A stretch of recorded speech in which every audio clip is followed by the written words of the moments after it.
a kid growing up in the late 1960s, there was a song that came out in the charts by Norman Greenbaum called Spirit in the Sky, which has one of the best intros to any song, I think. It's fantastic. But the song itself is I don't know, it's kind of a religious song really. I never thought about that at the time. But it seems to be about what happens after you die. There's a line in it which says, "When I lay me down to die, going up to the spirit in the sky." I've just been thinking about that line and how strange and kind of paradoxical it is really. So on one hand it's about lying down, on the other hand it's about going up. So yeah, I guess it's a kind of dualist idea that, you know, you lay your body down, you lay this heavy thing down on the ground, you give in to the pull of gravity, lie yourself down, but some other part of you rises out of that body, perhaps through some kind of resistance, it certainly rises out, and much like methylated spirits or some other kind of chemical spirit volatilizes or evaporates, it rises up to the greater spirit and joins the chemical forces with the big spirit in the sky. I think there's something quite interesting about this idea of a spirit in the sky, which I guess I'm pointing towards God again, but just this idea of this ethereal, ether-like entity, concept, and why it's in the sky. And I think it's, for me at least, there's something to do with some things I've spoken about before in these videos, which is to do with going up and going down, and how different it is to go up than it is to go down. And what kind of an ontology or a phenomenology is associated with upness, and how that differs from downness or outness, really. So the things that I'm interested in terms of the up, and as I say, I've mentioned some of this before. Firstly, there's only one up. When I look out at the world, I can look around the points of the compass, and there they are, the 360 degrees, infinitely divisible into seconds, and then those seconds are divisible. So there's lots and lots and lots of outs, lots of directions on the horizontal plane. But from my perspective, there's only one up. There's only one absolute acme, azimuth, upward pointing direction. And that up kind of follows me around wherever I go. So if I move over here, I've moved about 20 feet. There it is, there's only one of them. The others that I looked at over there hasn't kind of moved over that way. It's still one up, directly, perpendicularly above my head. That's really obvious in woodlands, actually. I walk through some woods sometimes on these walks, and one of the things I really like doing is looking up at the gaps between the trees. When you get these little clearings, if you look up at the gaps between the trees, all the trunks of the trees, the points at the top of the trees, they all point to the centre of if it's a really nicely formed clearing, they all point to the centre of a circle right above your head. They all point at that particular acme point, that singular up.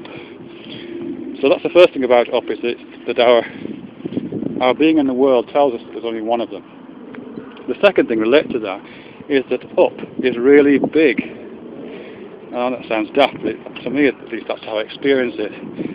It's singular, but it's also massive. You know what I mean? As opposed to looking down, I look up, it's just, you just get this sense of immensity. I guess because the sky is so big, it's part of that immensity. So there's something very big about up as well. The third thing is it's singular and convergent. And here I guess I'm kind of borrowing from Teilhard de Chardin, who talks about everything that rises converges, in the way that the tree trunks seem to converge to a point when you look up in the middle of a clearing. Upward pointing lines always converge, and things that rise seem to converge. So that upward point is also a convergent point, pointing toward a singularity. So it's singular, it's immensely large, and it's convergent, and it's always above you. It's also, well, obvious point again, it's also where the light is. the sun may be at different parts of the sky at different times of day, but in a kind of generic sense, up is associated with light and down is associated with dark. I mean, just raising your head up and down can confirm that. And so up, just following the logic of that gradient, the brightest place is the highest place, which is that singular, immense, convergent point directly above your head. So it's associated with the ultimate illumination. I think it's also associated with power. And by power, I'm really talking about the ability to resist. I've spoken before about just the logic of gravity, which draws things towards the ground, and the ease with which moving towards. It's very, very easy to sit down. It's very easy to lie down. Laying yourself down to die is a kind of giving in to that gravity. It's very easy. It's a kind of relaxing, natural move. The resistance to that demands force and demands power. And just being alive, as I said before, is about that resistance. And here I'm reminded of that film Logan's Run with Michael York. There's a scene in that when the 30-year-olds, which is the maximum age you can get to in this future utopia, the 30-year-olds have to go through carousel, which is where they go in a special room and try to struggle against gravity towards this kind of glowing entity at the top. And notionally, if they actually get there, then they can live beyond the age of 30, but of course no one ever does. It's such a struggle to resist gravity, the movement upwards towards the light and towards the spirit in the sky is difficult. So if you are the spirit in the sky, or you have achieved carousel, if you are where the light is at that convergent, immense, singular point, then you must by definition be immensely powerful, having gone through the resistance that requires. So there's something about that in there as well. Up is also associated with omniscience, I think. Very logically really. If you're standing in a high place, you can see more than if you're standing in a low place. Your access to gnosis, your access to knowledge, your access to scientia is by definition greater. If you stand on the shoulders of other men, or stand on the shoulders of giants, you can't see further than other men, as Newton put it. So that